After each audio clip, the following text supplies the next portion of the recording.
Prego signorina, voglio parlare con la signorina Pieri, 222. Grazie.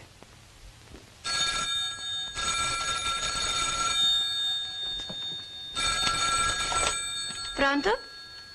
Α, εσείς κύριε Χαραλαμπίδη. Μάλιστα εγώ. Ναι, μου εξήγησε ο κύριος Γεωργιάδης. Ναι, και είναι ένας και ένας δεσποινής. Προσωπικότητες, δημοσιογράφοι. Τι να σας πω κύριε Χαραλαμπίδη μου. Εμένα προηγουμένως με έβαλε πόστα γιατί εμπόδισα κάποιον άνθρωπο να τον δει. Θέλει λέει να τους βλέπει όλους. Όλους μάλιστα. Να μην εμποδίζουμε λέει κανέναν από αυτούς που τον ζητάνε. Αυτή είναι η εντολή του. Ναι, λοιπόν, κανονίστε κύριε Χαραλαμπίδη μου να τους δει απόψε. Όλους βέβαια, όλους. Ναι, από τις 9 και έπειτα. Όσοι έρχονται να περνάνε. Μάλιστα κύριε Χαραλαμπίδη, μάλιστα. Μα από ό,τι ήξερα ο κύριος διευθυντής λογάριαζε να βγει απόψε το βράδυ. Ξέρω εγώ, δεν είχε φαίνεται υπολογίσει ότι θα έρθουν αυτοί οι κύριοι, ναι. Εμένα πάντως η γνώμη μου είναι να τους αφήσετε να περάσουν όλοι. Τώρα ξέρω εγώ, κάντε ό,τι θέλετε. Πάντως η ευθύνη θα είναι δική σας κύριε Χαραλαμπίδη. Να είμαστε εξηγημένοι, έτσι. Εγώ δεν την ξαναπαθαίνω πια.